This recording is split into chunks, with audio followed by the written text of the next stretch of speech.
TSN and TSN Plus. Toronto Sports. This is OverDrive with Hayes, Noodles, and the O-Dog on TSN 1050.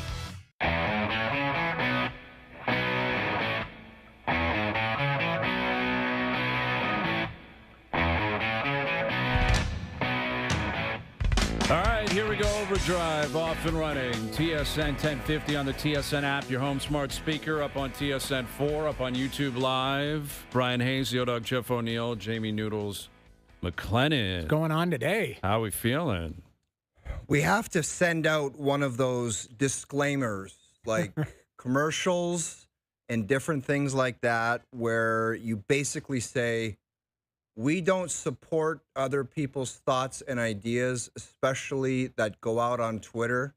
Like a side effects thing. Like almost not side effects. Just, Like we're not a disclaimer. We're not associated with it. Right. In other words, don't look at us. Don't sue us or something like that. Like we're not affiliated. Like for instance, if somebody was behind the camera or behind the scenes and came up and started tagging all of us in some individual thoughts and ideas, because I woke up at 5:30 and I had my coffee and I almost spit it out because Joe from the Bridge went nuclear on Twitter.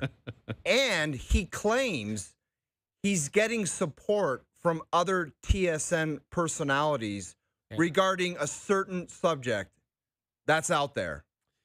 Yeah, so Joe from the Bridge. Joe, come and sit down, please. Come on in, Joe. Come on in. Put the earmuffs on. Yeah, throw the earmuffs on.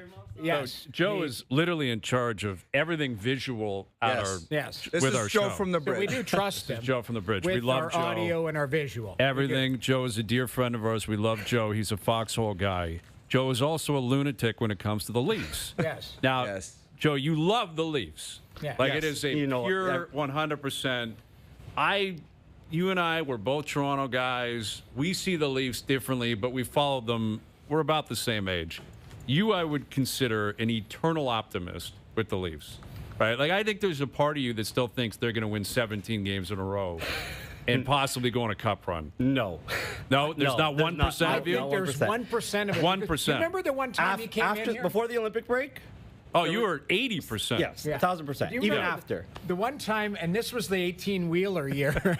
The 18-wheeler year, we had him in here, and he was like, I'm done with them. And then you said, what about if we offered you platinum tickets? He's like, well, I'd probably go down to the game and check it out. Free tickets? I remember that. Yeah, so what happened? What did you see on Twitter from Well, Joe, I'm going to ask your version of what happened to you and what made you think this. But you said if the Leafs are going to retool or something to that effect, you believe they should dive into the Elias Patterson sweepstakes. Just explain, and Doogie, if you have the tweet, let's toss it up. Doogie can't because Joe. I do. It's Joe that puts it up. But we don't need Joe's tweet because Joe is here physically and in the flesh. So Go ahead and explain yourself, what your mindset is, why you were thinking like this. My thought process was, first it started in the group chat with me and my boys. I don't care about your boy. I want to know why you said what you said. Cut to the chase, Joe. So if they want to retool and be okay, but what's the on the other side of the spectrum? You gas everyone and rebuild. So it depends what they want to do. If they want to retool and be competitive next year, why not take a flyer on a guy like Elias Patterson? Right, and you want Morgan Riley going the other way, which you one bad contract for another, and everyone seems that he needs a fresh start. Everyone wants him out. So, and he's a BC boy. Would he waive to go back home? But you got it all figured out. But okay. This is where I struggle with, because Toronto. if Vancouver's on paper saying they're going to retool, rebuild and that, they're not trading for 30-year-old defensemen. But they need a veteran defenseman to bring up the. I know, but this is where you get delusional. You're locked into thinking they want your 30-year-old defenseman. 32. It's just Morgan Riley's 32. Yes, and it's more for cap-related reasons. Joe, I can't believe I'm saying out. this to you, but move your microphone closer to your face. But Patterson on that side. This is our tech guy. This guy runs the operation. Joe from the yelling Bridge. into the air. So Patterson, he will slot in as 2C. Then you can move Tavares down to 3C or the wing. And everyone, the first thing I got on Twitter, that's what we need. Another soft player in this market. Now, it's not most ideal for this team. And it's also, he can't handle it with the Vancouver market. He's going to handle the Toronto market well. Good points. He's the number one guy there. What would he be here? Salary thrown out the window. 3, 4? Yeah, something like that. He'd Sure. be the Kessel to the Penguins. Oh, really? 3, 4. Okay. Who would he be behind? Matthews, Willie. You still put Knies ahead of him? Okay, so you're paying him $11.6 million to be your 4th or 5th guy. Okay, so Now- this is your plan. Now, are you getting a lot of support? Like, I know Mike Johnson sees the world the same way you do, which is shocking to me.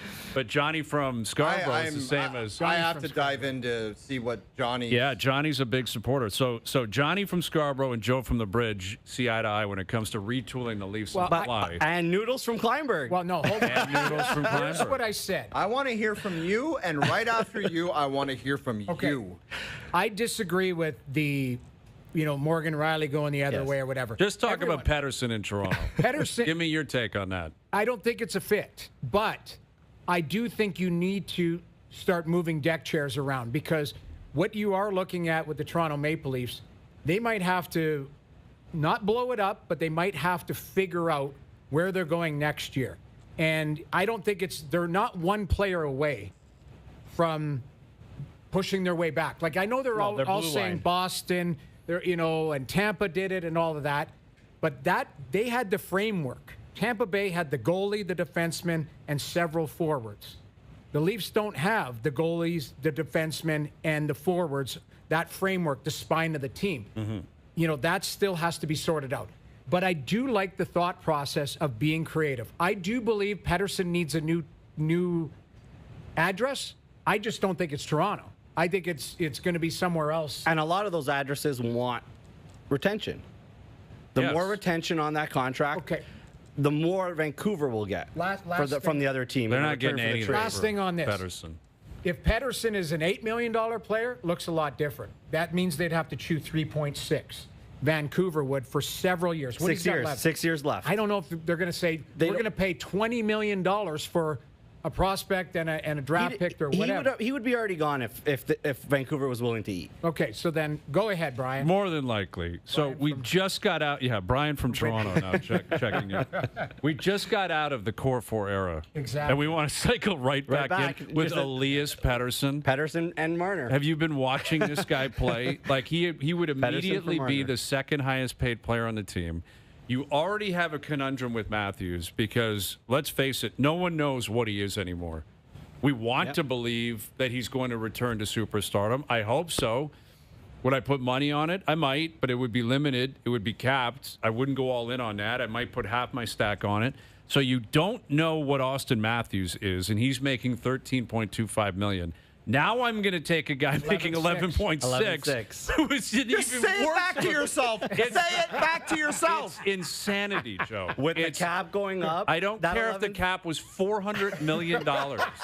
I'm not touching Patterson, period, let alone with the Matthews conundrum on top of it and the reality that, you talk about moving deck chairs. Doogie, cold call Johnny right now because he can weigh in. He might actually, to be fair to him, we might need to give him an opportunity because his Cold call reputation's Mike on the Johnson line. and see if he'll just see partake in this. But please. at least I understand, what Johnny's saying, what he's saying, but I agree with you. Let's get Huberdeau I agree in with here. you. I agree Let's call with up you. Calgary. Get No, Huberdeau. Yeah, why not? I agree with you. Saying it out loud, not knowing where Austin Matthews is at mentally and physically. Yes. Not only the rest of this year, but where is he at with the future of this organization? He has the right to put up his hand and say, I'm not sure where we're going. I want to figure this out. Same with William Nylander, same with everybody in that dressing room. And then you're going to take somebody on who is, when's the last time, we should look this up. Patterson had a great season. Was it a couple of years ago? Scored a goal. 2 years ago, right before he signed his deal. 2 years ago. Okay, so The Right before he signed his 102-point year, I we'll think. call it 2 off seasons in a row. Yes. But Same he's as 27. Austin. Same as Austin. Austin's 28. Okay, so what you're saying is maybe there's a chance that he gets his game back in order. Maybe. I would bet more on Matthews getting his game back in order before I would Patterson. To a lesser extent, Vegas did it with Eichel. No, they didn't do it. To a lesser extent. No, a significantly less That's an extent. injury related. Yeah, it wasn't. He Injury-related. wasn't awful. He wasn't lost. Eichel wasn't in a. But he like wasn't a dark lighting it hole. up. Yeah, but he had a Because he bad was in neck. Buffalo Yes. too. Yeah. Exactly, and he had the surgery in his back. All right, Joe from the Bridge. We can't thank you enough. Johnny is I don't know what flushing we've us. established. Johnny's Johnny flushing flushing us us. because he Yeah. does I not know. want Play part the of clip. this Play the nonsense. clip. Johnny, MJ from Scarborough. Johnny from Johnny's just- Burgers or whatever that place I look is. at this. I'm not ready for that move. Dude, it would be. But I'm ready for creativity. I am Sure. for that. Let's get creative. There Let's get you crazy. started something there, Let's get crazy. but that move I'm not ready for you. I would love it Great if you scene. asked Patterson what he would think about a transition. He may not Vancouver- wave. Like although I think his protection maybe kicks in. Oh no, it's already kicked in. It kicked Yeah. in last summer. Yeah. Can you imagine if they had a deal and it got out And that Patterson and didn't wave? Wouldn't wave to come to Toronto. But does He'd be behind Austin. that would be a lateral He wouldn't be move the one. in a sense. But as far as passionate fan bases, you're coming from Yeah. Vancouver to Toronto. one and two of the top passionate fan bases in the world, really, when it for hockey. Yeah, for it's sure. a Canadian hockey So, market, of course. you But know, you're the number one guy in Vancouver. He'd be the number 3 or 4. But he in wasn't Toronto. last year. It was Quinn Hughes was the number one guy, and Right. Up JT front. Miller was Sorry, still up front. Yeah. Miller was ahead of him. Yep. Like he hasn't. But now he's the number one guy, and he's lost. Yeah. Anyway, Joe from the Bridge, great seeing you as always. I'll go back to my bunker in the Thank you control for room. everything. Send Thanks, out some boys. more tweets. Make sure you tag Owen. Anything you Hey, tweet. I didn't tag Everything anyone. you put out, tag O. Make sure O is CC the O Dog because you two see the world the same way. Thanks, boys. Appreciate it. There he is, Joe from the Bridge. I think we get him in here during the hockey season once a month, blind. Just a hot take, and we chew it up. We chew on it. You know what I love about Joe is like he is a pure Leaf fan. Yeah. Like he loves the Leafs. He always has. Like it's in his Unconditional love. blood. He wants them to do so well. Like Unconditional every love. Leaf fan does. But I've always said this to you guys, and you've experienced it. There's such a variety of views, and this applies to every team. I Yeah. mean, it's not just exclusive to Toronto. But Joe from the Bridge is the one end of the spectrum that always believes they'll figure it out. Yeah. And he's 40. Yeah. They've never And when won I hear all the anything. critical talk about fans and playing here, there is a large majority of people that are just like that guy who go to Exactly. work and A lot talk more about than the you and think. love. There are I just more- said a large majority. more Joe from the Bridges than crazy other end of the So- spectrum guy. Way more that just love the Leafs, want them to do great, always see it going well, and they don't get enough exposure because it's the Well, the noise on It's the the other guys side. that throw garbage on Mitch Marner's lawn. exactly. But do Which you- there's 2 or 3 of those idiots to 100,000s of Joe from the Bridges. I think I told you guys this, and maybe this is the wrong thought process, but I remember when Roberto Luongo was linked to here. And I remember talking to Louis and, Mika Kipper, all these other people that had looked at Toronto at some point in their career, and they asked me about the market. And I can't remember the percentage I gave them, whether it was 90-10 or 80-20 or something like that.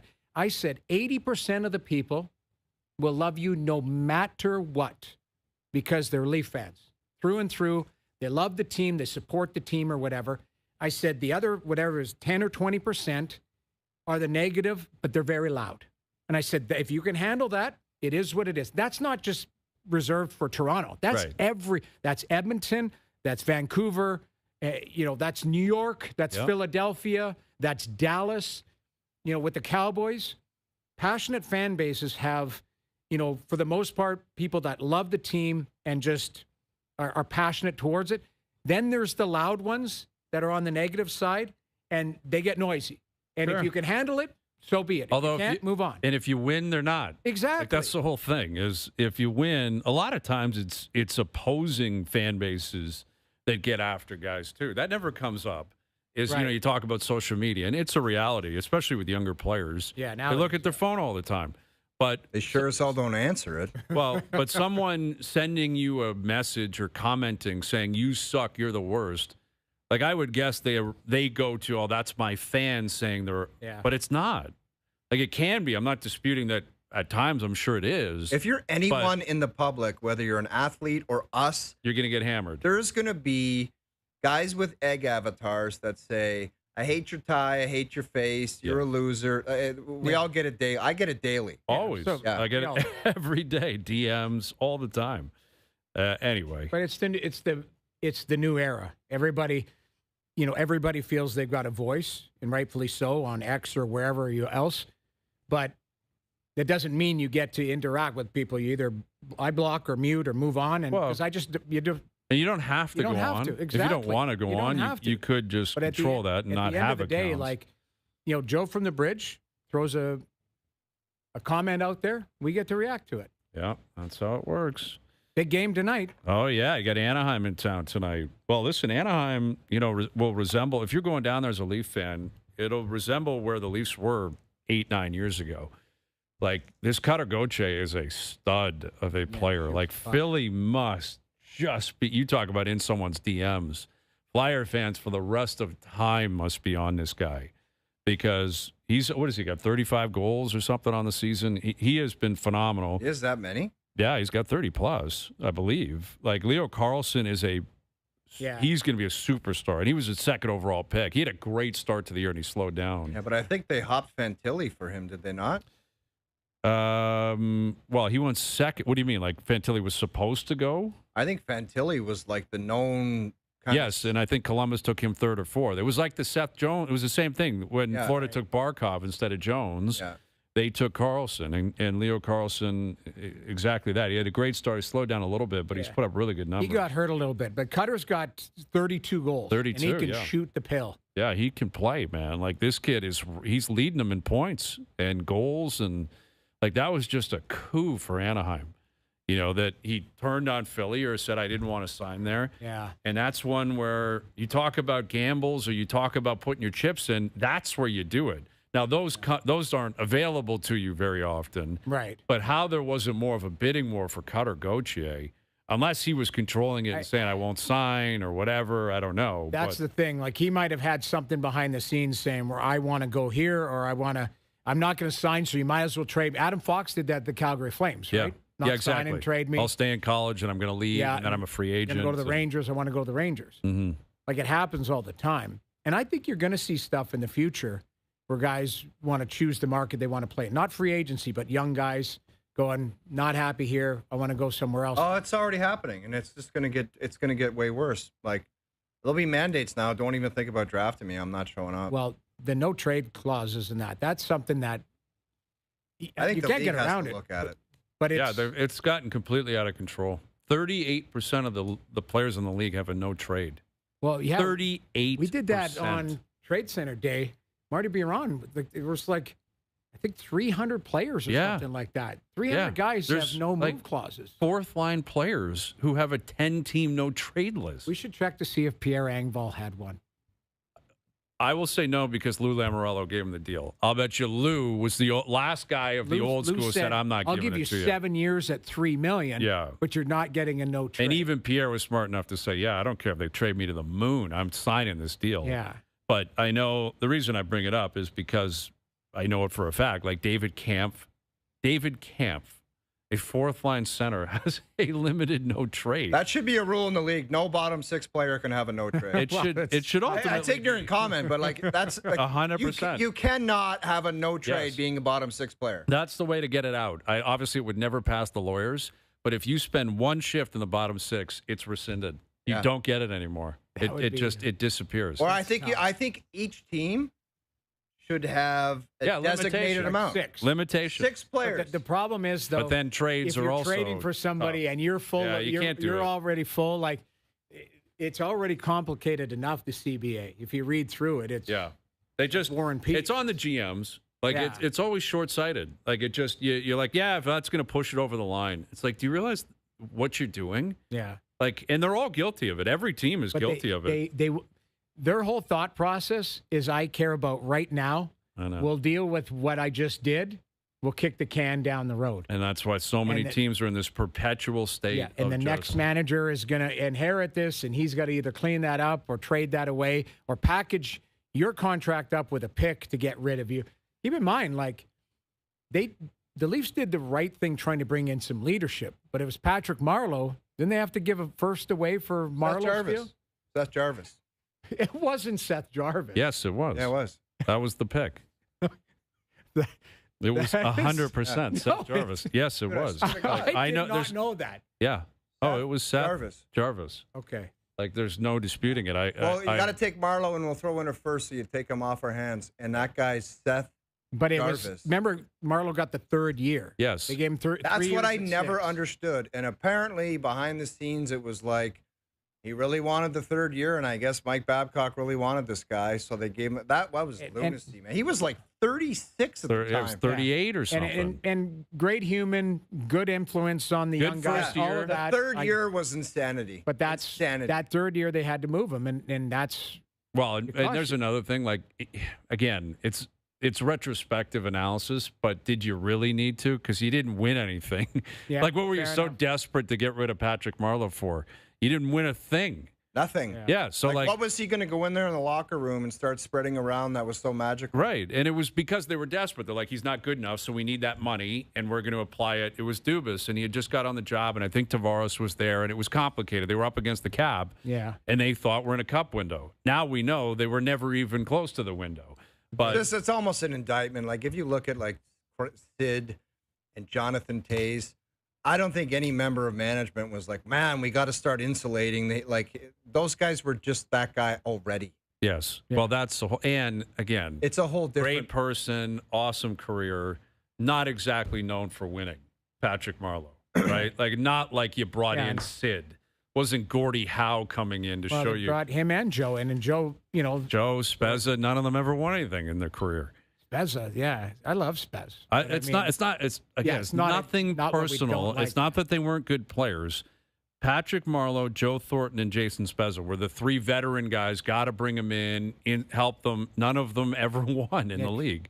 Yeah, Nick Foligno, Nick Foligno. Yeah, There's other guys too, and it's not just them. There are people claiming that Engvall has a 16-team no trade.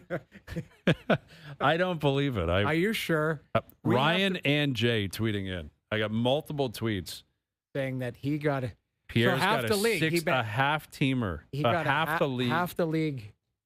That Could you imagine calling the Islanders and saying, "We'll take them," yeah, and they say, "We'll have to get you.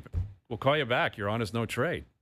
that's tough. Like, I don't know if we can get him to accept the trade. Wow. We'll take him. Fine. 16-team no available. trade. 7 years and a 16-teamer for Pierre Engvall. Imagine, like, being on the other end of the line and somebody saying this guy wants a no movement clause. I would hang up the phone. Well, no kidding. Which is what Lou probably should have done. But anyway, all right, we got the Stinky Pierre get an 8-year deal? get a 7-year deal. 7 At times 3 Cobb. Yes. Yes. 7 times 3. Lou Lamoriello loved what he saw with the Maple Leafs, that he gave Pierre Engvall 7 years So where with a is he? 16 He must have been team. sipping on Grandpa's cough medicine when that agent called. But is he playing this year? I'm not seeing I anything thought they on the sent him to stats. the minors. I know, but I'm not even seeing. Oh, they might the have just stats. bought him out and sent him back. He might be in Europe. I don't know. Well, Hockey DB has nothing for him this year that he's playing or not playing. 25, I don't know. 26 New York Islanders, statistics unavailable. That's all I see. So is he hurt? He might be an LTIR, maybe. That's a Robota Island. That's a Lou maneuver if I've ever seen one. Yeah. All right. Jesse Marsh coming up. We're, what are we, 90 days away, give or take, from the World Cup. We got a couple of friendlies coming up. You guys see the expansion at BMO? Not the best. Concerning? I mean, the kind of I drive by it every day. I haven't noticed anything. That's what kind of expansion we're talking Well, they've built out the stands, but You've got concerns. well, I mean, it doesn't look great.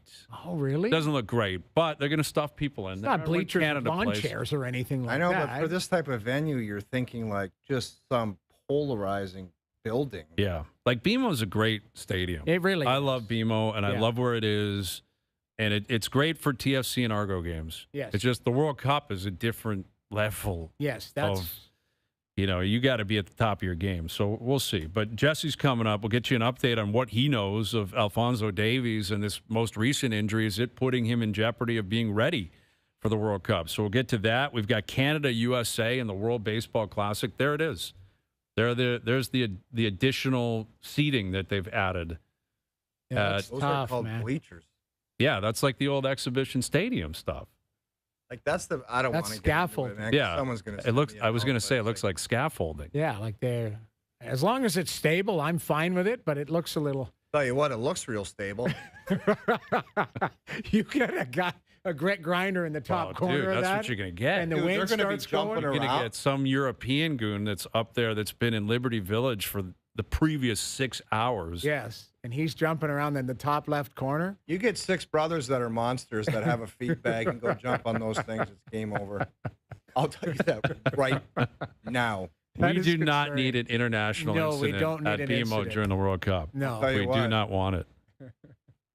I would, if I was the security guy, I'd be eyeballing every frame that goes up into there. Yeah. Not sure about this one. Yeah. This could put that thing back up there. I want to see that again.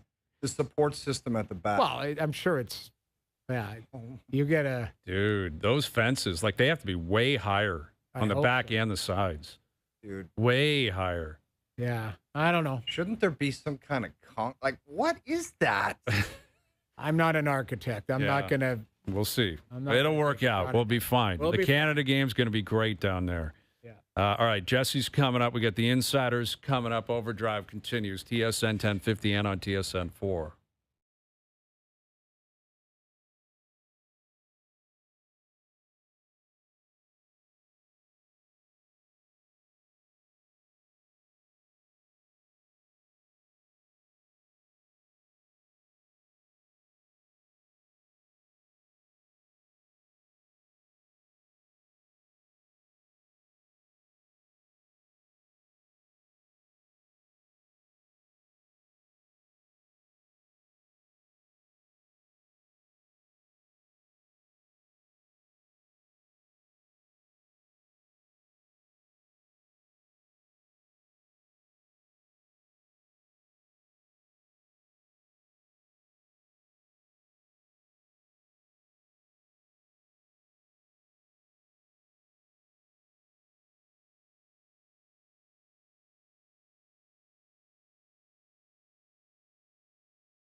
The Oscars, Sunday, 6:30, 4:30 Mountain, live on CTV. Stream on Crave.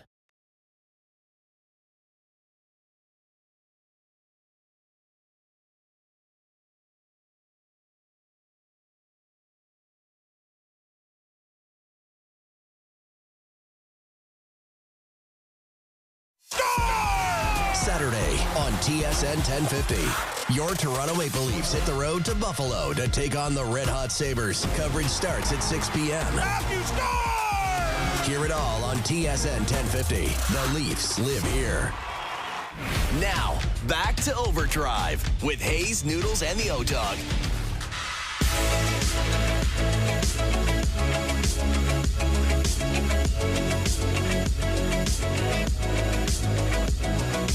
OverDrive continues, powered by FanDuel.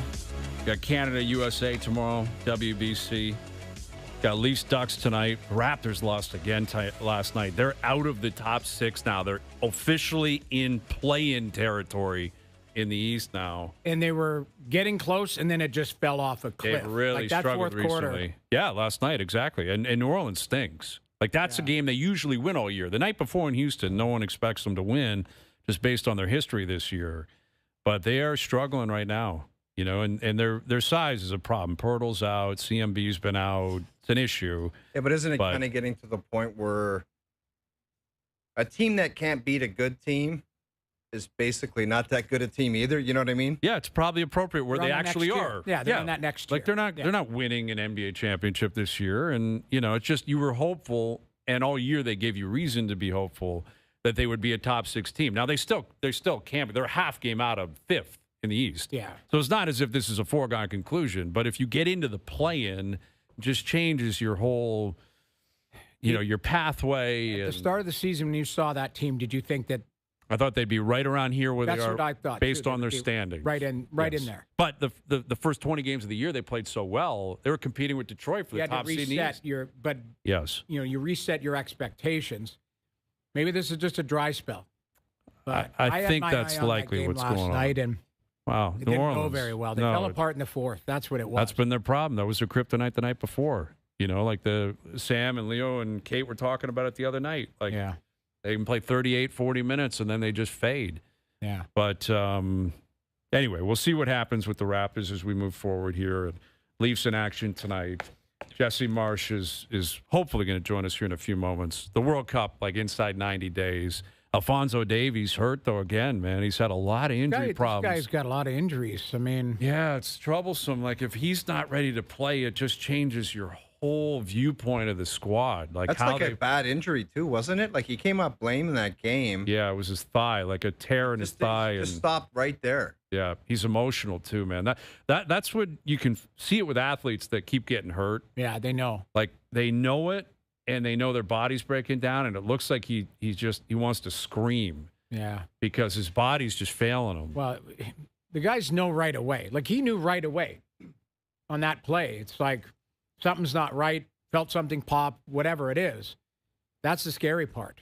And you hope that he can get enough rest to come back. But, man, it's getting closer. Man. He's 90 days out. That's the thing. Like, when he tore his knee up, that was a year ago, you know, and he's back and he's recovered and he's been playing for Bayern. I'm convinced now when you do months. the knee, you train so hard and do all this stuff, and you're just like it compensates and something else. How many times have you seen a guy get injured? Like Joffrey Lupul was a prime example. Like he would hurt it, and then his ankle, and then it was like his knee. They're all connected.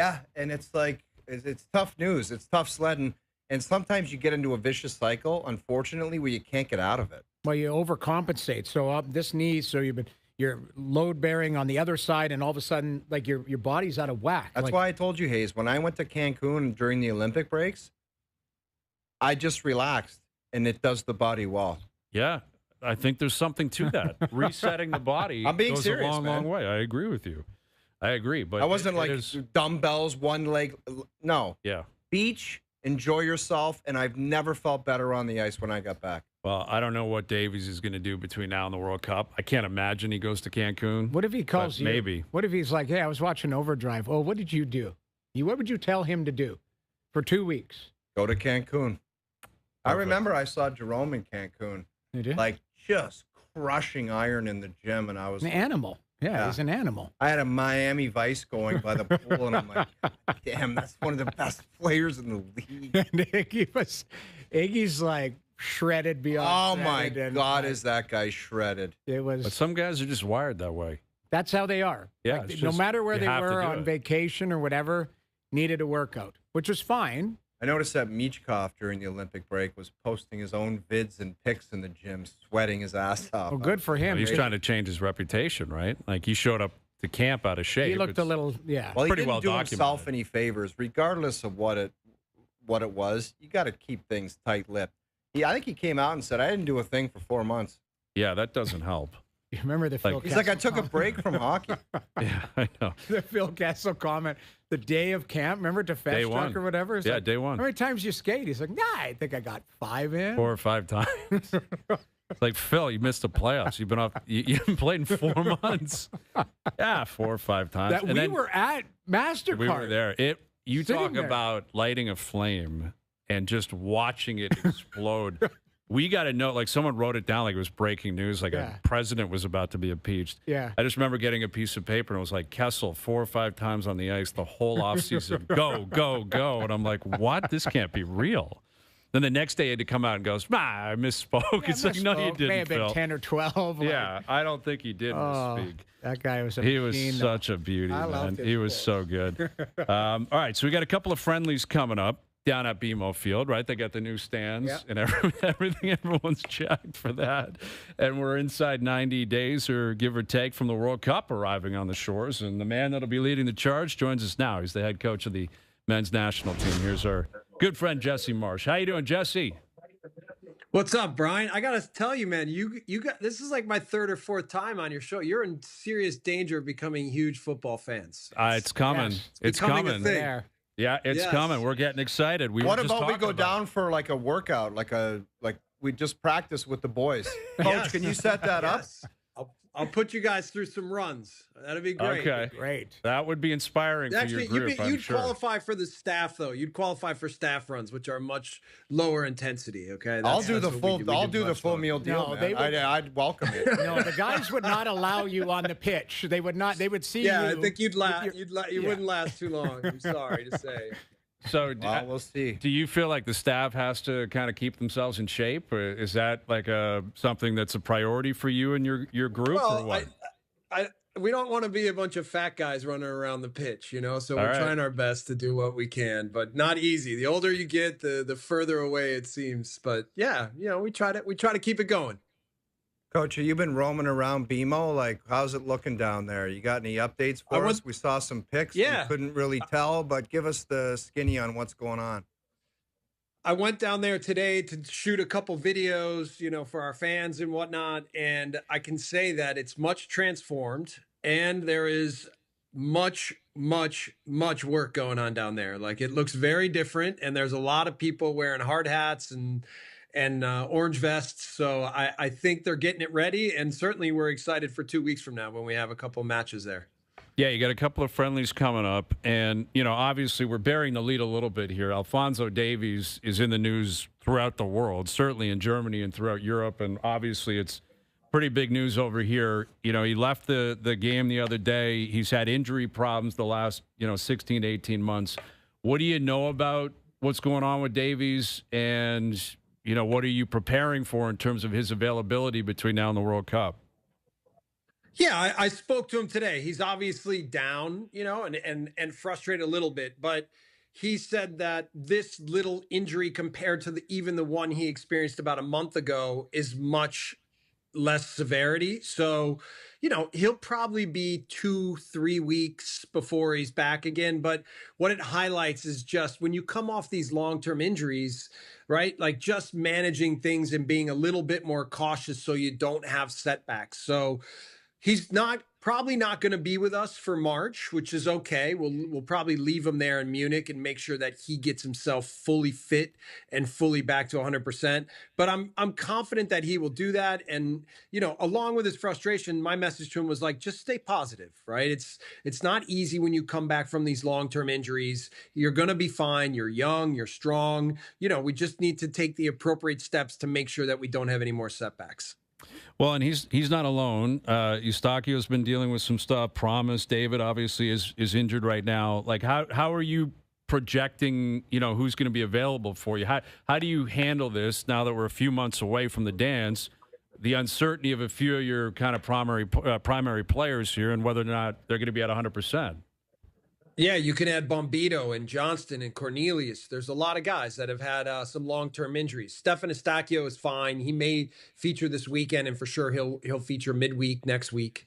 We have a lot to manage. In March, we're going to bring in a little bit bigger group to include some of these injured players and in their return to play protocol. So they might not feature in games, but we want them around the team. And we still have enough time where guys have the ability to recover and get themselves back to 100% or at least close to 100% by June. So, it's a little bit of a crunch time with the injury situation, but we also have a really big squad now. It's different than years past. There's a lot of really good young players that are establishing themselves in Europe. The team has performed well, no matter who's been on the pitch. But certainly we want to get all our best players as close to 100% fit as possible come June 1st and certainly June 12th. Coach, Tiger Woods would always say that he would start ramping up and he wanted his game to be peaking for all of the majors. And that was the most important thing for him. And this is obviously a massive event for you guys.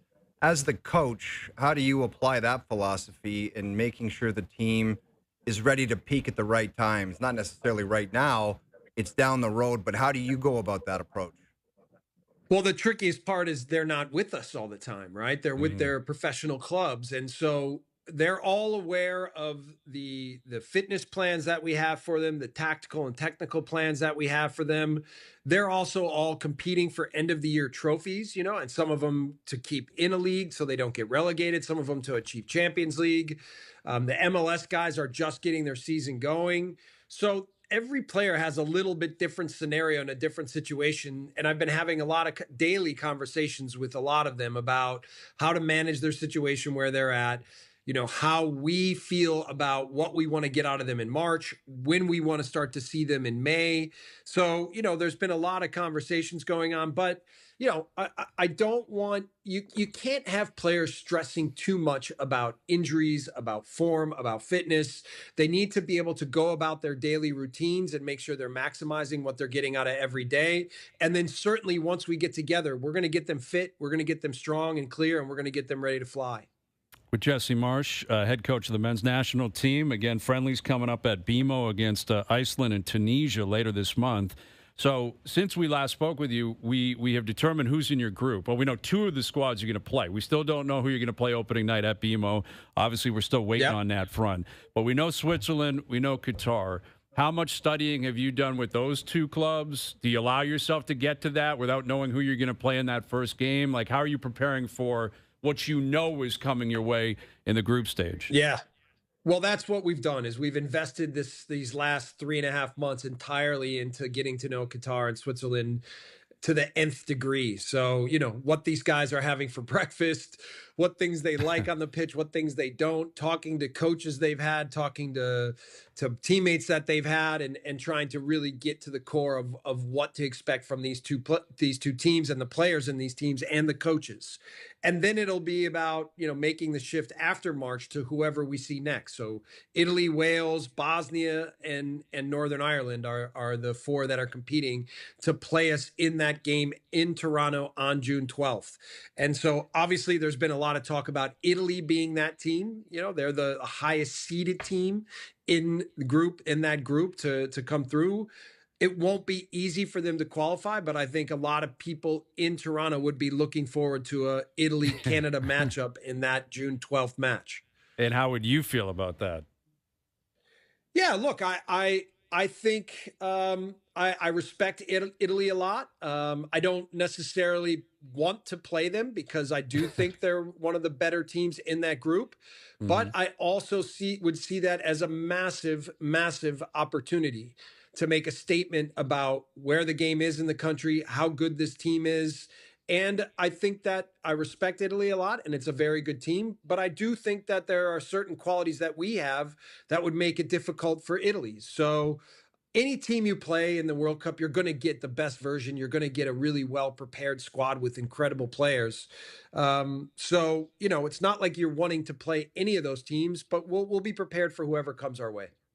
What is your take on these hydration breaks they're going to implement at the World Cup? I think they're doing one in each half, which is obviously a change from the history of the sport and the way it's been played. Where do you stand on that? Well, in general, I think it's good because if you play in hot temperatures, and I don't know if you remember, but we played Peru in Kansas City in Copa America, and the line's been passed out before halftime, right? Yeah. So it's not just the players, it's the referees, it's the fans, like making sure that everybody is hydrated on these hot days. But I look at it also as an opportunity, right? I mean, they're already talking about it's another coaching opportunity. It's almost like a timeout in the middle of the half. So yeah, we'll use it the right way and make sure to help our team make adjustments and be prepared for whatever comes after those hydration breaks. Awesome. We're chatting with Jesse Marsh and the Canadian Cancer Society in partnership with yourself and the men's national team. You're launching Soccer for Cancer, a national program that aims to engage and empower the Canadian soccer community at all levels to raise funds to fight cancer throughout Canada. This is obviously really cool, really important. Take us through this initiative and how you got involved. Yeah, well, look, we're growing the CSA, the Canadian Soccer Association, through philanthropy, through a new contract and relationship with CSME, which is basically the league CPL and their ownership group. So we're making a lot of incredible advancements and inroads into supporting and creating a better infrastructure for the sport moving forward. And we were also, in the meantime, looking for opportunities to have a really good outreach for some charitable programs, the ability to make a difference in communities, because at the end, this is still what matters the most about being able to represent the country the right way. So my personal connection to it is that my wife had breast cancer 5 years ago, and she's healthy now, and she's on the mend, and we're close to her 5-year time period where now you can start to feel like you're a little bit out of the woods. And so it's personal for me. I think it's real personal for the Canadian Soccer Association, and it's an opportunity for us to really make a difference in the community. So we're excited about it. The Canadian Cancer Society has been incredible and incredibly supportive to the sport, and obviously to people who suffer from cancer in the community. And so anything we can do to create better awareness, early testing, to really be supportive in the community in a lot of different ways, I think that it's a really good way to make a difference. That's awesome. Yeah, that's a great initiative. And again, Canada playing some friendlies coming up down at BMO later this month, Iceland and Tunisia in town. And then before you know it, the World Cup will be here. We can't wait for it. And I know we can speak for you, but can I I think we say can one speak more for thing, everyone. Brian? Please do. There's tickets out there still for the Iceland and Tunisia matches. So it's an expanded stadium. It's a chance for everybody to see what the new stadium is like. Let's get that thing full, man. Let's give our players the opportunity to see what it feels like to play in a sold-out crowd at home and make them understand what the comforts of home can really be like, and make sure that we're all motivated at the World Cup to make sure we give our team the best chance to be successful. Love it. Can't wait. We'll be pumping the tires for you, and you got to get the three of us down there. A little bit of coaches training. Well, we'll get on the pitch and start working out. We'll get Jesse to take us through some fitness. How about, I really like the idea. We don't want to practice with the team. How about we just do like a mini practice with the coach? And you run us through some drills and we get a sweat on. You got nothing going on. You're not busy or anything. You're not preparing for the World Cup. Hey, you can find time for us. Most of our staff plays hockey as well, myself included. So there you go. We could make it a dual sport biathlon. I love it. A little home and home, right? Dude, I will shock you with my feet and my moves on the pitch. I swear. I'm good. You would shock me. You're right about that. All right, Jesse. Thanks, man. Appreciate you doing fellas. This.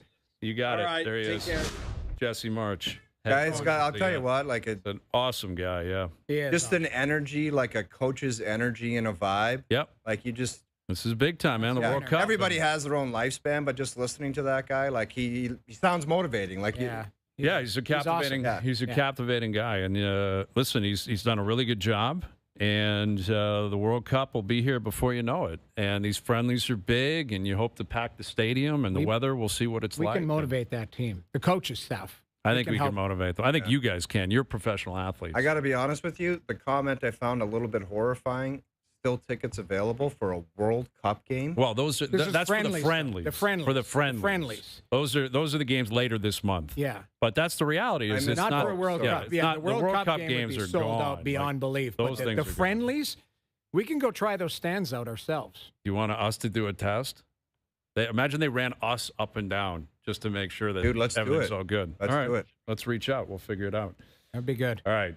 Leafs in action tonight. Insiders coming up. OverDrive continues up on YouTube Live.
On the Phoenix Suns. Jams it down! Take that with you! Coverage starts at 7 p.m. Got it! Hear it all on TSN 1050. The Raptors live here. Now, back to OverDrive with Hayes, Noodles, and the O-Dog. All right, Leafs Ducks tonight. We'll get into that Montreal Canadiens win last night. Big win for the Habs. Some big injury news out of Detroit, too.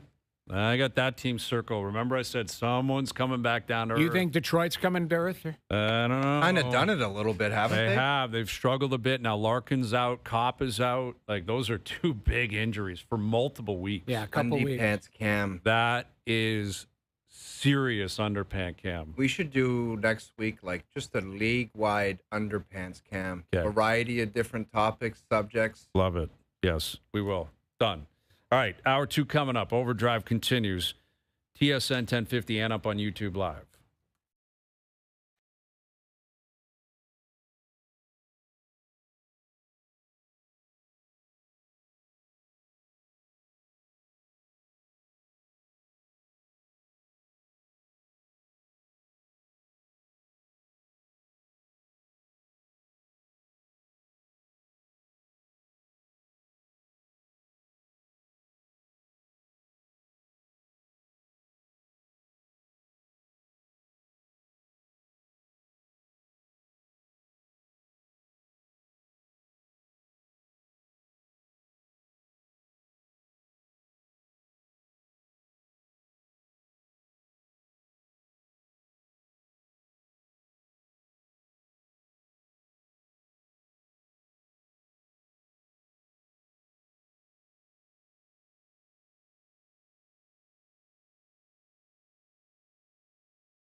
Oh my God, this Meta Knight is a drug dealer. How did this happen? No more questions.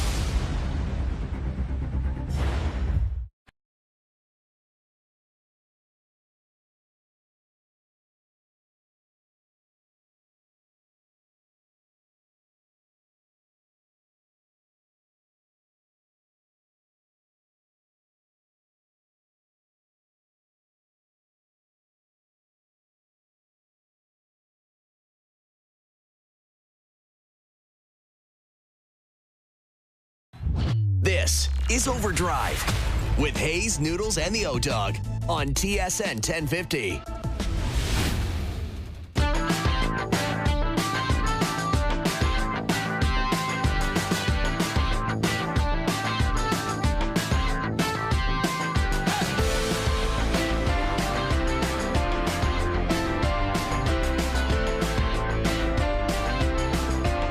OverDrive continues, powered by FanDuel. Leafs Ducks tonight, WBC tomorrow. We've got the players underway. Colin Morikawa pulled the shoot today, back injury. My number one pick yesterday. Didn't seem like he was too hungry to stick around. No. It was like second tee. It was like one practice swing. Check, please. Yeah, like that was the Augusta swing. That was Augusta's in a month, and I love the players, but there was a a guy last year, I think he had to hit one ball to get like cash check. Yeah, you're right. Yeah, you got into the weekend. One ball? Yeah, because once you're into the weekend, like you make the cut, you've got to, I believe, play. I think it was like a signature event, and he had to hit one shot to cash last place, and he went.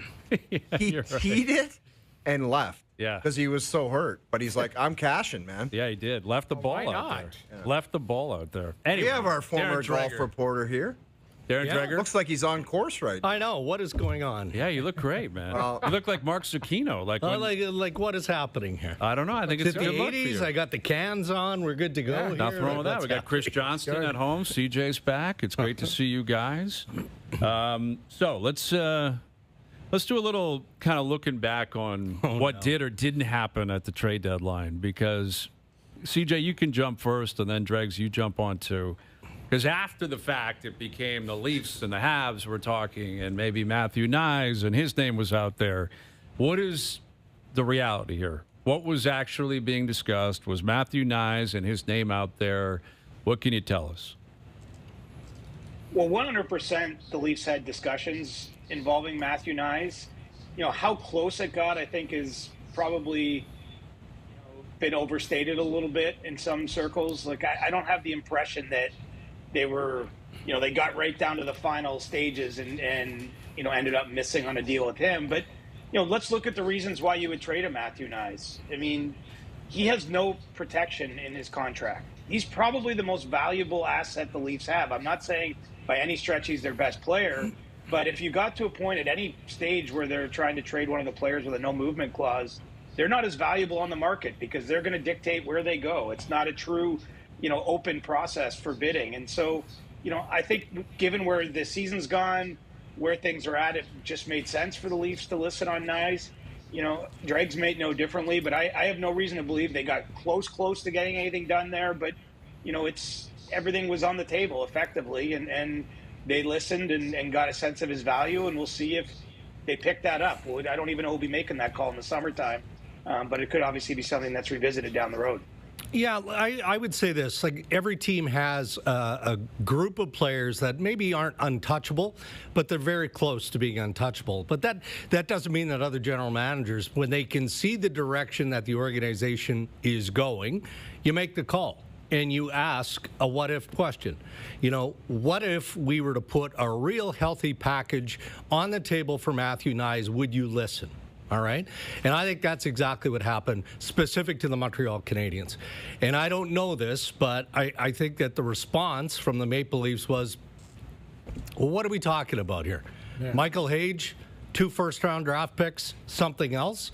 If you put all of those pieces on the table for Matthew Knies, okay, let's have a conversation. It never got to that point. It didn't. And CJ is right. There were other teams, not many, but there were other teams. I mean, when the Maple Leafs explored, just kicked tires on Robert Thomas of the St. Louis Blues, what do you think Doug Armstrong of the Blues are expecting as part of something coming back if you're getting in that realm, right? And it would have been Knies and something. But Toronto at no point was ever shopping Matthew Knies, and I understand it gets into a game of semantics, but there is a big difference between putting players in play and having general managers call you and say, what sort of deal would it take for you to entertain that possibility? And that was where Knies and the Maple Leafs were. Guys, every Leaf fan wants to know, and you can both chime in on this, obviously, like, where do you go from here? Like, is this going to be a complete rebuild? Are they going to try to pull a Boston and get back into the thick of things? Or does it all depend on sit-down conversation at year's end with certain people to figure out which direction is even going to be attempted? Go ahead, CJ. I mean, it's the question. You're right, O-Dog. It's it's not been communicated. I still think that based on the fact they don't have their next 2 first-round picks, and, we all know the conditions on this one, but effectively they've traded away 2 first-round picks coming up. This is their first season out of the playoffs after 9 years in, and they still have Matthews signed for 2 years and Willie signed for many more than that. I think just on those circumstances alone, there's no way you do full rebuild.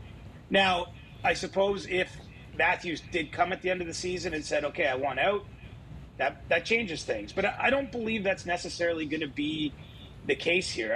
I do think that there's he and Nylander and any other veteran associated with this team is going to want to know what the direction is, what the plan is, who's making those calls, who's coaching the team. There's a lot of questions, I think, that are going to start to be answered come mid-April when their last game has been played, and some of those things get rolled out. But at this point, I'm operating under the feeling that they're going to try to pivot on the fly and be more competitive next season, because whether they get this top 5 pick this year, let's just say they get lucky, they win the draft lottery. That means their 27 pick and 28 pick is spoken for. And so there's no incentive there to be bad because you're not getting the main benefit of being bad. The main benefit of being bad is getting those top picks, getting those players in your program. So I actually think because of the circumstances, they're going to have to do their best to be the best they can be. I just don't know how good that is. Yeah, I mean, best case scenario is exactly that. It's a retool. It's not a renovation or a rebuild. You can't rebuild when you've got those players in play like Matthews and Nylander. That can change with a conversation with the big boys, right? But Toronto is going to do everything between now and the draft floor to figure out what exactly they have in every position outside of the obvious, right? So that's why you're going to see, a carousel of Toronto Marlies players brought through. Find out what you've got. See who's competitive. See who's hungry. I mean, there's individual evaluations that are happening at all level, not just the eyes of hockey operations in Toronto, but if you're a Toronto Maple Leaf player, I mean, don't you want other clubs to think that you have some value? Yeah. No matter what that is, right? And that includes the goaltenders. Maybe they go with 3 goalies next year. Hildeby can't, he'll need waivers to clear next year. Akhtiamov, they look at as a potential goalie of the future. All right, well, what if somebody on that draft floor makes you a legit offer for Joe Woll? Yeah. That adds a player that can play in the National Hockey League. I mean, wouldn't that have to be considered? So those are all the areas that they'll get to before they really dig deep with the knife. So is it too early? Like, this is the one thing that I've been kind of harping on. Is there too many games left for us be doing like a post-mortem? That's the one thing that has kind of been frustrating for me. Because if there was 5 or 6 games, I think we're having these legitimate conversations as what's the future, from the top down. Is the coach coming back? All of that. Right. They got 17 games left. Like, that's I think it's 17 or 16. Yeah, 17, yeah. Like, is there too many games? Do they have to get through these games before they start to have these conversations? And then the next probably 10 or 12, this is where the evaluation process within the organization is. Agreed. And we don't know what Keith Pelley is thinking. We don't know what anyone above him, per se, is thinking. And I know that there is a higher level of responsibility that's put on the general manager as the architect of the roster and the head coach who dispenses the ice time and sets the structure of the team and all of that. But I think that there's a healthy realization from both Pelley and the higher-ups of Maple Leaf Sports and Entertainment that a lot of this is on the players. This isn't just a coach issue or a management issue. Now, obviously, you've got to try and find a way to bring in better players. Every general manager in the league is going to do that.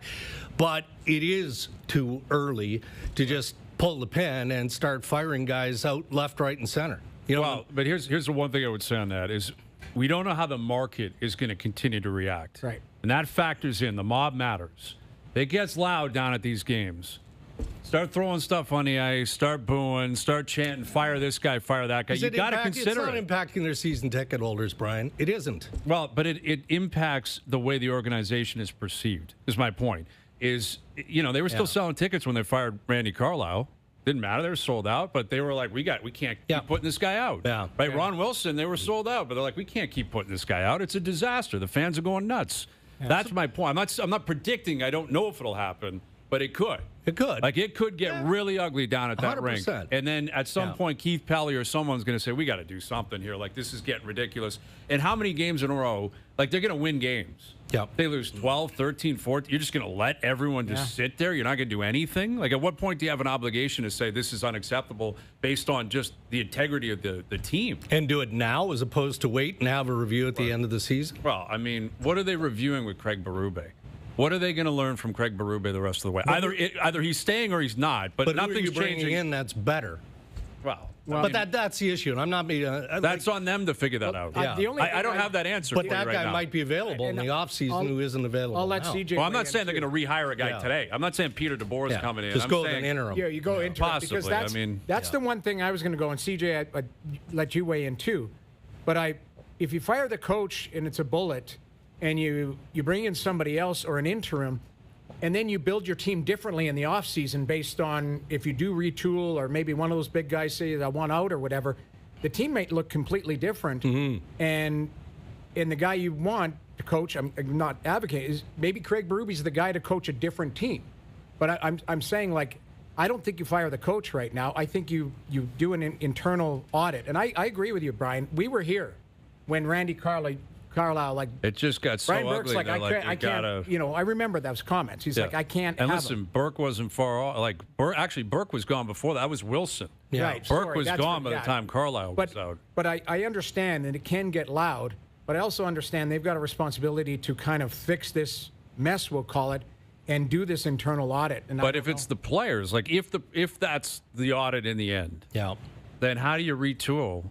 With the NHL being what it is, CJ, like, not many guys make the free agency. No trades happen. We just went through a deadline that was painful. You couldn't possibly make the change necessary with the amount of players they need to exactly. change. Not even possible. Like, how could they? How could you even sell a retool if it's like we're keeping the infrastructure of the management and the coaches? We're going to change the players with not enough changes in the NHL. I mean, fair points. One thing on what you guys were just saying, though, I've had some conversations with people that work at 50 Bay Street. They're concerned about the opposite, Brian, of what you brought up. They're concerned everyone's too resigned to what's going on, that there isn't maybe enough, and not that anyone's hoping anyone's throwing anything on the ice or chanting. No. I'm not saying that, but they're almost worried the fan base is like a little too disengaged with what's going on with some things we've seen. I mean, we'll have to see. There's 7 home games left, including the game against the Ducks tonight, so it's not a lot of time, but I do think you're right, the fan reaction obviously matters. It's a reflection of how the customers feel. As for what you do, I mean, maybe that's why you're looking at trading a Matthew Knies. Even if, again, it's just conversations, it's just, hey, put a package out there, see if anything makes sense. They might have to get creative. Like, clearly no one wants to do that, right? This year, we had this conversation in September. No one would be like, yeah, the Leafs need to trade Matthew Knies. I mean, the Leafs would never think that way. But I think it's a sign that how bad it's got, of how far they've fallen, and how, I don't want to call it desperate, but how serious they are about trying to find ways out of this. And I suppose you're hoping healthy Chris Tanev, 1 or 2 or 3 decent free agent signings, maybe a trade or 2, and you can get it back going next year. Well, and if there's one thing I hope the organization has learned from the past decade is you can't just say these are our 3 or 4 players and we're not even contemplating changing them. They just did that with the core 4. Like, don't call, don't ask. It doesn't matter if we lose. They're not changing. Like, you've got to get off that mentality. They might have to make an unpopular move. What would the connection be to anyone like that? Well, I mean, but you know what I'm referencing. I mean, forever it was like, no, we're winning. It's Matthews, Marner. We're not moving them. Okay. We're not. After what you're watching on the ice right now, and I get the circumstances, and that has a lot to do with it. Packed it in, season's over, whatever. What attachment could you possibly have to anything skating out on the ice? The answer is nothing. Like what? I mean, marketing, history. I don't know. I mean, no movement clauses, no trade clauses. It's complicated. It is. Right? There's a lot of complicating factors. Detroit, I want to ask you guys about this. Like, this is pretty big news. Larkin's hurt. Kopp's hurt. They're couple sputtering. of weeks too, right? Couple of weeks. Not days. Yes. Yeah. So we're talking 6, 7, 8 games. Columbus is on their heels. Ottawa's on their heels. That's got to be borderline devastating, to be fair. Yes, like, if they were to fall out of it after all the great work that has been done by that organization this year, and the glimmer of hope that turned into real expectation of being a rock-solid playoff team. You guys, haven't they done it a couple times? Last 2 years in a row, they've melted their down record. the stretch. We did a game against Detroit, I think, a month ago, and we had their record in the last 2 years. Their first 40 games and then their last 40 games, and they mirrored each other where there was a drop-off, and it is concerning. Ottawa is 6 points back of them with 1 game in hand, and they play each other. I'm doing that game. I think it's a week and a half from now. Big game. Again, Big Ottawa game. lost last night, which was a big loss, but I don't think it was devastating to the point where they're done. But they 18 games left. 18. Look at Detroit's got 17. That's 6 points back. Columbus none of those teams are out of the woods yet. That's the crazy thing. No. What do you guys think the number is? 92? Oh, yeah. I would. Oh, for sure. Sorry. Way more than that. In the West, it's going to be 90. Yeah. Oh, I think it's 96, 97. It's going to be 96, 97. For sure it is. So, all these teams got to, continue to win. Boston's got a really tough schedule coming up. Well, Toronto's going the opposite way. Yeah. But, Ottawa, Ullmark, we haven't talked about. The third goal he's got to have. It was a bad rebound. He had it. He was late on it. And what's worse about it, guys, is the guy at the other end stood on his head. Fowler was phenomenal. He was unbelievable. Yeah. And credit to the Montreal Canadiens for making that move. It was Marty St. Louis was taking bullets yesterday morning, saying this kid's starting tonight. That's all I want to hear. Yeah. Don't ask me about Monty. Don't ask me about Monty. Don't ask me about Dobush and that. Yeah. And it ended up being the right call because the kid stood on his head. I mean, in Ottawa, CJ, Ullmark's locked in. He's got term left and everything, but it's been such a volatile season. What are they?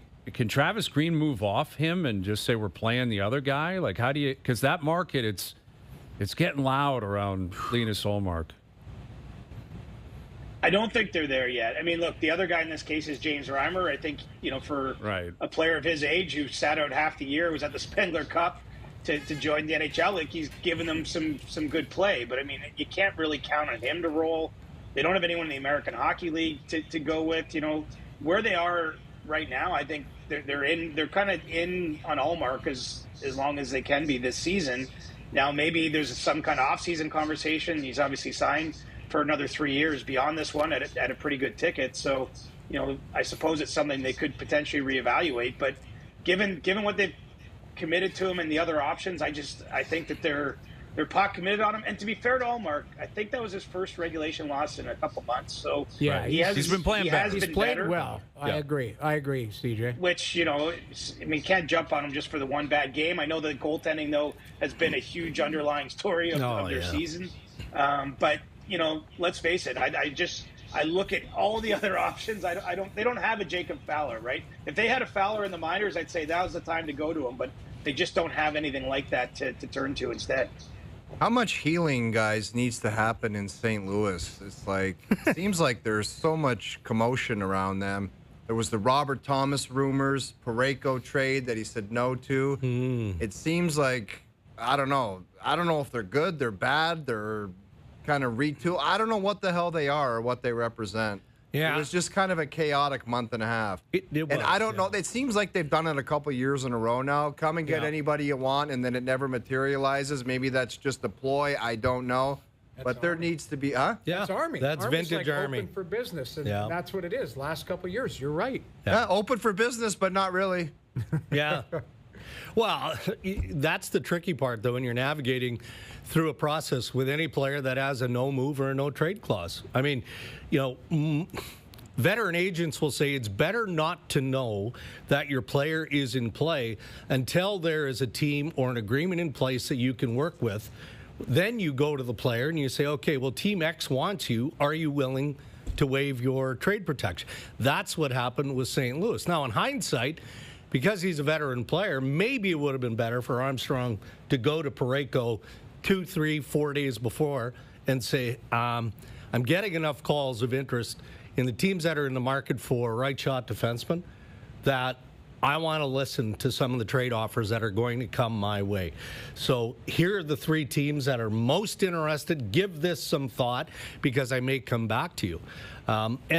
He didn't choose to manage it that way. And because of that and other scenarios, I mean, Parayko just said no. But this is vintage Army.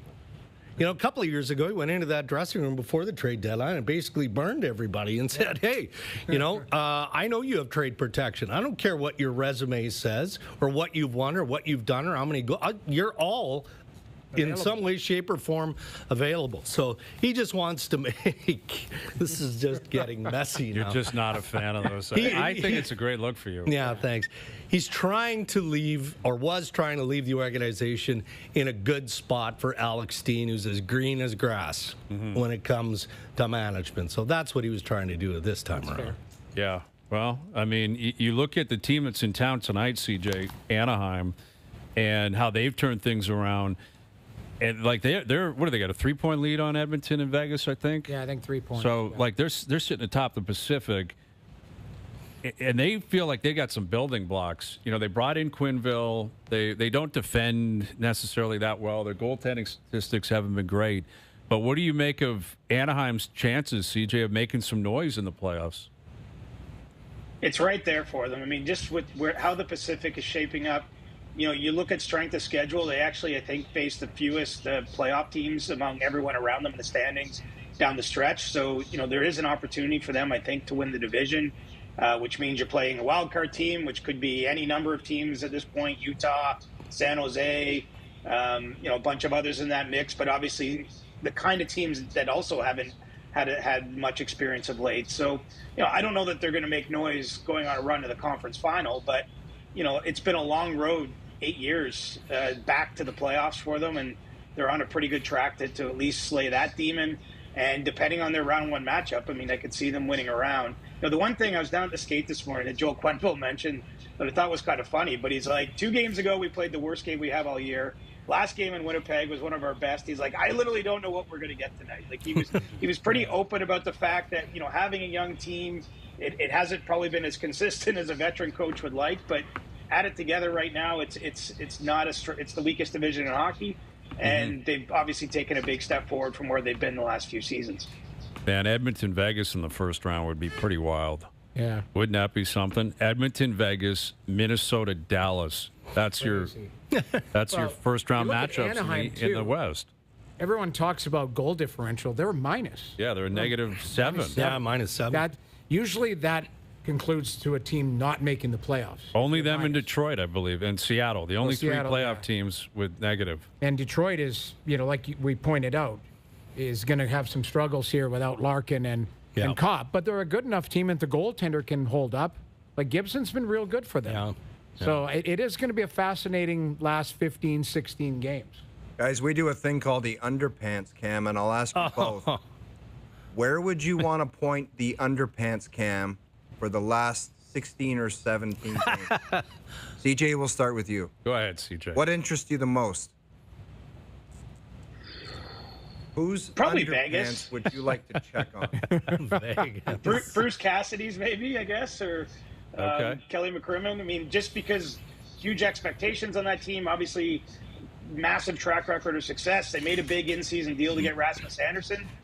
Things aren't going well. I mean, I think they're going to make the playoffs, but the fact it's even a question at this stage, I'd be curious to see the Underpants there. Darren, who's Underpants?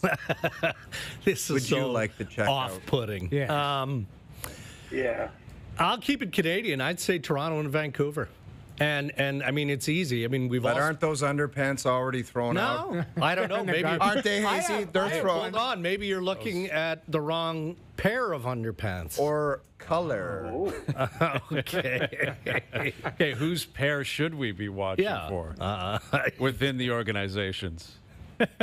Let's get specific, Darren. Do you want to get specific on whose pair? Come on, Dregs. All of the above. I mean, it's easy to pick on the general manager and the head coach. Maybe some of the players. Maybe they need to hire a president. Maybe they, maybe Get they him need different some players. triple stacked Black Calvin Klein. I got one for you, and it's not for Chevy or whatever, but like you look at Winnipeg, they won the President's Trophy last year. Yeah. Yeah. Like that's Red Rotten. And they've been awful all year. But they've had like some of their players have had good seasons. Yep. But like They're 5 points out of the playoffs. There's a chance. That's the thing. That Anaheim game the other night. Think they could scare somebody if they snuck in? Well, I think so. Oh yeah. But I look at that, like if the goalie plays like he did at the Olympics. Obviously, that would change a lot. But I mean, they've had injuries. Yeah. And they've had inconsistencies. But keep in mind, like how noisy is it in that market compared to like what's the OverDrive version of Winnipeg? Like that's a team that won the President's Trophy last exactly. year. I think that Hellebuck can single-handedly go nutso and get them in. Like he really could. But that's a team I would still be looking at going, maybe. Yeah, it's not over. Maybe. They got 19 games left. Yeah. L.A., San Jose, Nashville, Winnipeg, they're all still If you had, okay, let me just ask you, and CJ, you weigh in. Out of those 4 teams, L.A., San Jose, Nashville, Winnipeg, on paper, coming into the season, who did you think was the best out of those 4? L.A., San Jose, Nashville, Winnipeg. Winnipeg, clearly. Go ahead, CJ. Winnipeg. Yeah. Right. Winnipeg. I mean, no. I didn't see this coming for them or the Leafs, honestly. I didn't see either scenario playing out the way it has. Quickly, before we get you out of here, like you mentioned Rasmus Andersson. He has not fit in well there. Hasn't been good. Do you think they let him walk? Like, is there a chance they say, we traded for you, it didn't work? I don't Thanks for think so. everything. They'll sign him? Okay. I would think they have. I would think they might have something up their sleeve. I assumed when they acquired him, but he has struggled. Like, he is. That Hannafin, they traded for Hannafin, and it's like, a month later, we got an extension for you. Shocking how that worked out. I think can't pay you that first-round pick. I mean, it's always a cap juggle in Vegas, right? Yeah, that's the biggest thing. All right. All right, boys. Good stuff with the Underpants Cam. Thanks for participating. I know it's a little bit weird, and you don't do it on Inside. It's just flat out weird. Yeah. I think you should adopt it and bring it into insider trading, where Gino or Duthie could tee you up and say, "Give me one set of underpants around the horn." I think there's a lot of potential there. Duthie just looks. There? Pass them around like flags, like football flags. Yeah. I'm throwing underpants on the plate. Yeah, you can just hold up a dirty pair and say, "I know who owns these." Sounds like an HR issue. Yeah. That's what that sounds like. I think there's a lot of potential. Similar to these headphones. All right, boys. Great seeing you guys. Thank you for partaking, as always. There's Chris Johnston and Darren Dreger at TSN Hockey Insiders. Yeah, I think there's a lot of potential there. You know how if they do that on insider trading, Duthie just flat out says, "Give me one pair of underpants." The CFL panel throws the ball around. Right. Why couldn't you just throw the underpants? If they're all on the desk, you just get the scuzziest pair of underpants. And who's wearing these, CJ? Do you have an extra pair they could borrow? In the corner. How about those white shorts? Those white shorts you played ping pong in. Those white shorts, if they were ever returned, the poor dude who gets those. Oh, come on. Oh, my God. Can you imagine bringing those back for a return? If that guy goes to a family reunion with those things in the summertime, he'll be asked to leave the backyard. All right, boys. There he is. Marty Supreme taking on the O-Dog.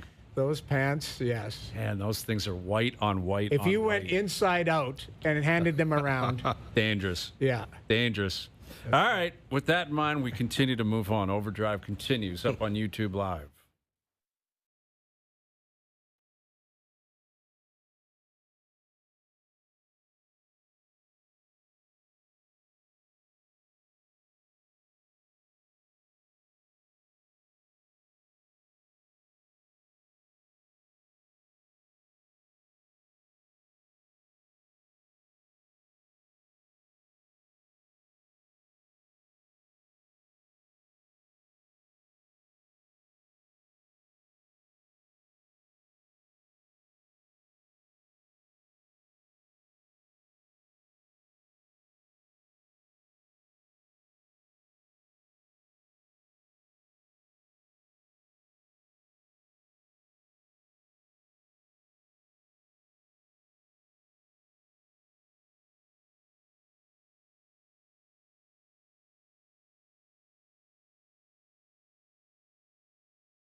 Saturday on TSN 1050. Your Toronto Maple Leafs hit the road to Buffalo to take on the Red Hot Sabres. Coverage starts at 6 p.m. Matthew scores! Hear it all on TSN 1050. The Leafs live here.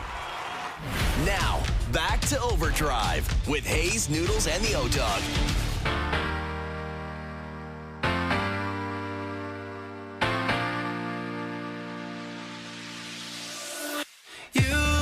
Numerous tweets the other day saying, how are you a hockey analyst? How could you describe the Nathan MacKinnon that way? Blah, blah, blah. You're a moron. You're an idiot. Hazy, give the announcement. So you're talking McKinnon on Connor Ingram the other night where he got the 5 in the game.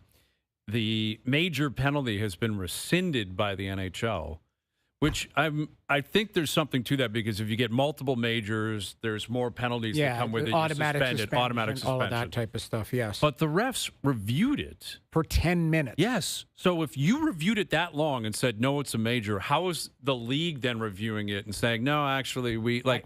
How is that process as much as I didn't like Jerry get on the horn and say, yeah, hey guys, pretty big game here. Let's keep that guy in the game. As much as I don't like to see a goaltender ever get hit, I was shocked that it was 5 in a major. I said that. But I just like Ingram leaking from the head, all of that. But he's backing up tonight.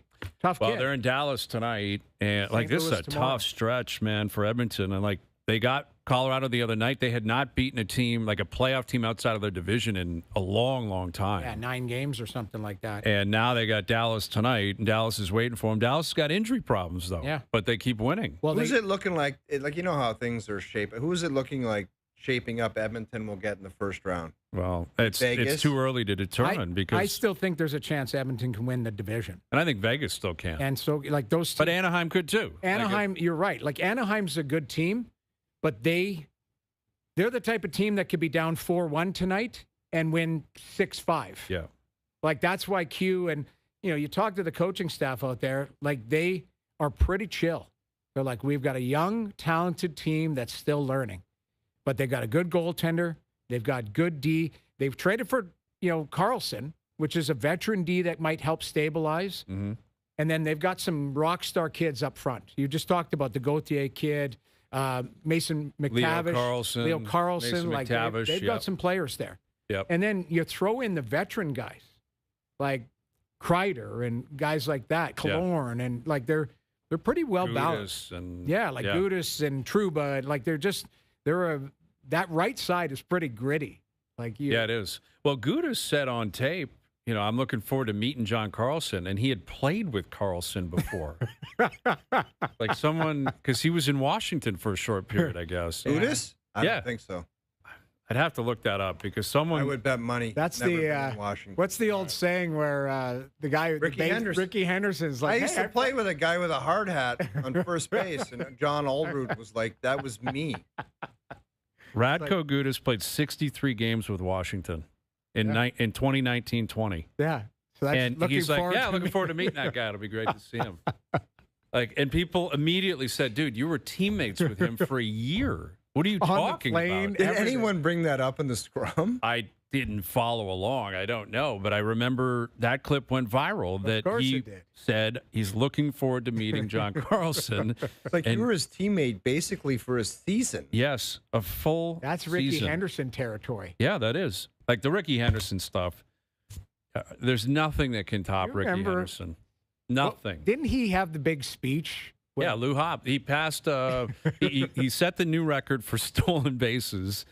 He steals 30, picks the base up. Yeah, grabs the microphone and now I'm the greatest of all time. And the previous record holder was like 20 feet from him. Yeah. Yeah. It basically blew him off. Expect anything else? No, I know, but he's like, from now on, I'm the greatest of all time. Like it was just such a great spontaneous speech. Outrageous. But yeah, like Ricky Henderson, man, had some stories, like because he was one of those guys, and a lot of guys have done this that didn't cash like $1 million check or something. They got it framed.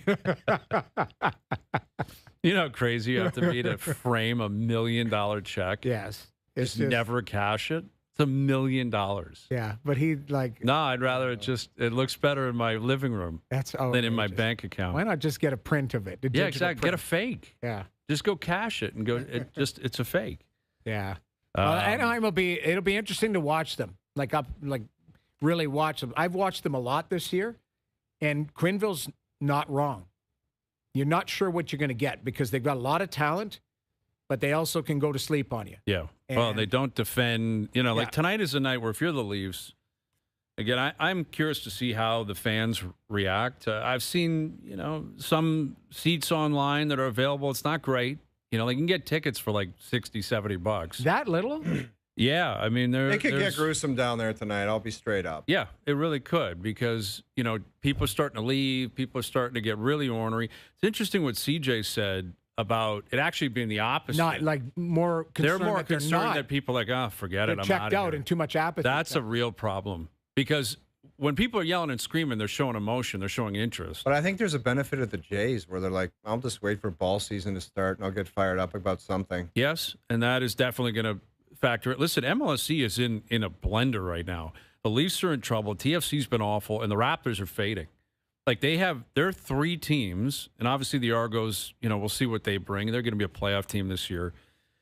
But Leafs out, Raptors fading, TFC awful.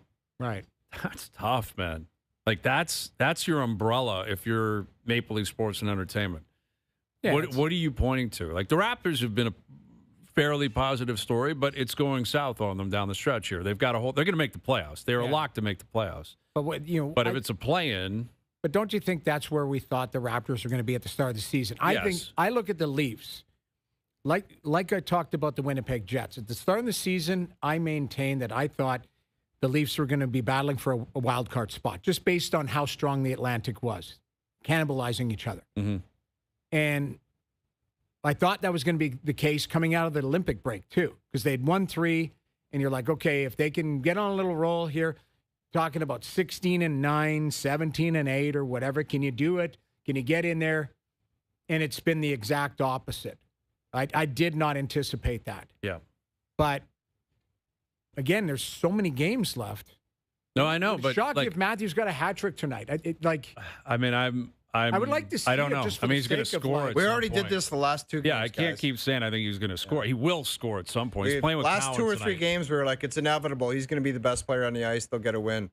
Can't do it anymore. No, and he's playing with Cowan and Nylander tonight, and they're playing kids. They brought Pizzetta up, and I think that's go out there and hit people, try to fight like that. That is a sign of we have to have some life on the ice. Yeah, because the fans are showing up.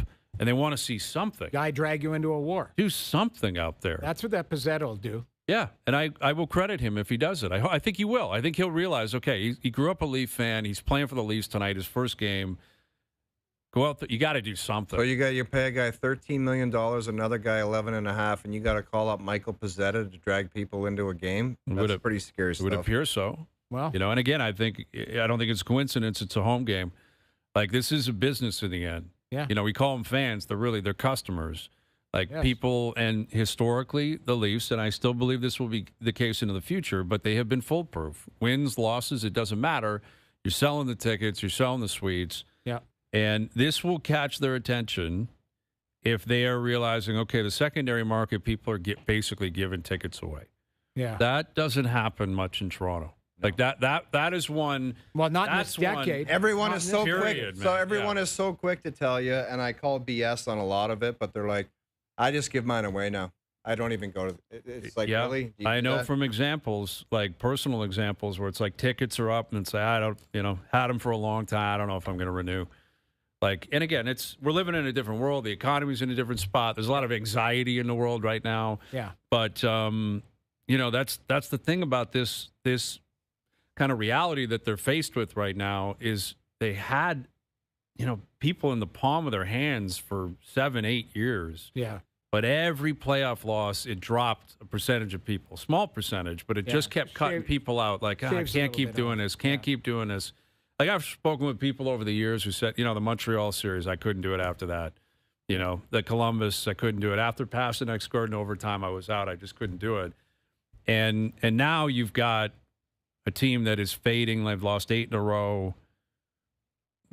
You know, they don't have their pick. And the like it's pushback, just too. It's Like, that's the tough, thing, man. like, it's they- a tough sales pitch. Tough to latch on to anything. It's and a be tough positive. sales pitch right now. Like, it really is. Well, that's where you're hoping something positive comes out of it, and you're like, okay, this guy looked good. That guy like the Yeah, bring the storylines- guys up, younger you're looking guys, to- and let You're them looking play. to drag on a storyline. That's what I'm looking for. Right. In a positive light instead of a negative light. Going, yeah, that guy didn't do it yet. That guy's invisible. This guy got to shoot him to the moon. Like, that's the kind of conversations I have every day with people of what this team should look like next year without player X, Y, and Z, because we don't want him on this team anymore. Instead of going, geez, you know, that's a kid to build around, or that player looks good, or eventually they're going to get out of it. Mm-hmm. You know, I'd like to see something tonight. I feel like I'm going to say it 50 Gotta happen games tonight. in a row, but I'm going Gotta to say happen it tonight. Got to happen tonight. All right, I have a couple of arbitration cases I want to throw at you guys quickly, okay? Rapid fire style. You guys ready for this? Sure. The Ottawa Senators walk into arbitration. They are offered a wild card spot, but they're swept in the first round. Take it or leave it. Take it. Take it. Yeah. You just get in, say we made it. And you can chalk it up to you know, one particular situation this year. Like, if you look at analytically, this team should be a lot higher in the standings.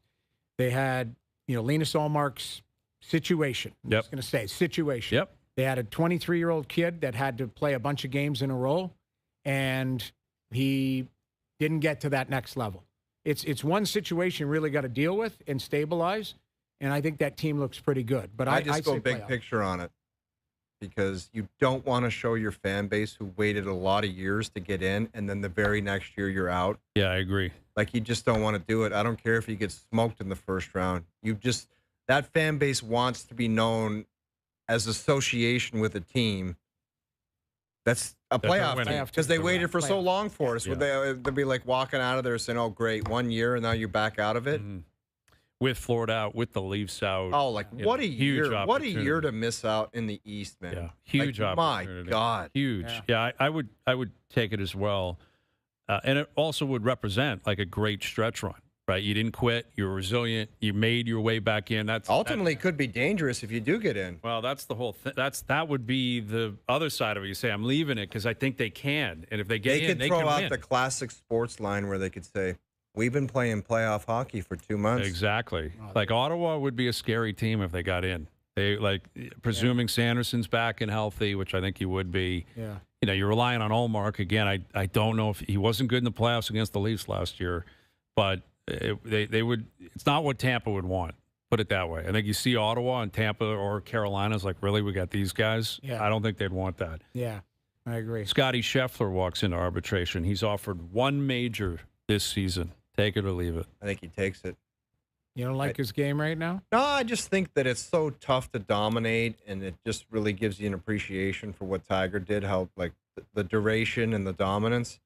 And maybe he's just set up for an off year. Mhm. And if he could squeeze one out, I'm sure he'd take it. I would too. I really would. I would really too. do. Shot even par today at the Players, which See, for that's him like again. 4 under for him all day long. That's the thing, and he could absolutely win this tournament. Like he could shoot a 68, 68. Yeah, what's the leader 67. at? 5? 5 under. He's within striking distance, and the weather wasn't great down there today. But I would take it. Speaking of Tiger, did you see the Golf Channel? Him and Max Homa going over. Oh, it was so cool. Really well done. Yeah. Him and Homa going over like his most famous difficult shots. And Like- talking through it, like Yeah, like they showed obviously the Canadian Open 72nd hole out of the bunker, and he took us through that. The crazy slice around the tree that spun back, the putt on 17, and he's just sitting there with Homa breaking everything down. It was really cool stuff. that is cool. It's on the Golf Channel Have last legends night. talking about that stuff. Yeah, This- I don't know why Homa was involved. It I was know kind he of did weird. an interview with Jordan Spieth the other day, too. I don't know if it's part of a series on the golf. I think it is Tiger something, Tiger's feats or Tiger's greatness or whatever. It was, but Homa I thought handled it pretty well. But you would have been all over it. Salivating. You got to find that. All right, last one. This is a greasy one. The Edmonton Oilers. They walk into arbitration. Noodles, you can answer first. They're offered a loss in the Cup final. Take it or leave it. I'm leaving it. I think you got to take it. I think you do. That means you made 3 it years to the in a dance. row. Hey, That's why I'm leaving it. I'd rather 3 years in a row. I'd rather get punted in the first round and circle the wagons and load back up or something.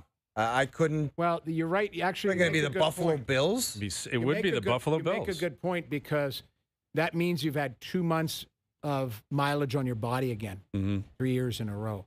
But I still think you give yourself your chance. You've got to get there. You get there, even though you know you're losing, but you're still in the Cup final. Is it worth something? It is. But then you are the Buffalo Bills. 3 years in a row losing in a Cup final. That would be sickening. I couldn't do it. I couldn't come on here and talk about McDavid and his legacy again. Like I would be sick over that. That's what these guys got to go through until that guy wins. Until other players. And win. Dreisaitl's right there with him, man. Yeah. Like Dreisaitl's an all-time great player. Yeah, deserves to win. You look at them at some point. Do you bet against them? But they need help, yeah. I think they're playing better. They're starting to. They looked good the other night. Let's see what they got tonight in Dallas. Yeah, they played well in Vegas too. That was two good games. They did. But Dallas is a good team, but they're limp. Like that Rupe Hintz. He's already sick or something. Well, no, too. he's got lower body now. He got hurt. That was an illness. a nasty injury that carried him off the other day. Yeah, it's not good. Yeah. All right, you guys are on a panel tonight? Yep. What are you going to do? I'm going to take it home, man. Oh, really? I got a strong take out of the gate. You're going to Brian Hayes show it? I'll haze it. Absolutely. You guys okay with that? I welcome it. I welcome it. Brian Hayes show coming up. Have a good one. Great seeing you, man. Great seeing you guys. OverDrive continues. TSN 1050 and on TSN 4.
Tomorrow on TSN 1050, your Toronto Raptors take on the Phoenix Suns. Jams it down! Take that with you! Coverage starts at 7 p.m. Got it! Hear it all on TSN 1050.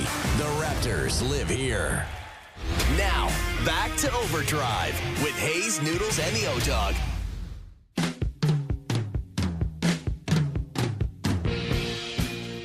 All right, Leafs Anaheim tonight up on TSN 4. So Owen Noodles on the panel tonight, and our best bets are powered by FanDuel. Make your picks and assemble a same-game parlay in seconds on the FanDuel Sportsbook app. Leafs a slight favorite tonight, which is surprising. I mean, they are going to win games. I'm not putting money on it, but I am going to play the over tonight. You got to put juice on this, though. The total's 6.5. I just see a shootout tonight. You got to pay minus 122 on the over. So FanDuel and Vegas clearly thinking there's going to be a lot of goals tonight. I think there's going to be breakdowns. Neither team defends that well, and I think goals are going to be scored. I'm not betting on Matthews to score again because I've done it a lot recently, but watch. Tonight will be the night he breaks out. He's playing with Cowan and Nylander this evening. Best bets powered by FanDuel. Same-game parlays around the NHL available on the FanDuel Sportsbook app. Please play responsibly, 18 plus, physically located in Ontario. So Canada-U.S. tomorrow in the quarters of the WBC. We'll tee that up tomorrow. Coming off a Leaf game. Got Raptors action. We're tracking the players tomorrow. It's going to be a fun one. We're looking forward to it. Thanks to everyone behind the scenes for helping out today. We appreciate that. Everyone for tuning in today. TV, radio, podcast, web, and up on YouTube Live. Every show streaming live on TSN's YouTube channel. We're out of here. Enjoy your evenings. Enjoy the games tonight. We're back tomorrow at 4 p.m. We'll chat then.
Coming up in about an hour on TSN 4, the Maple Leafs will host the Ducks at Scotiabank Arena. Toronto, though, plummeting down the standings.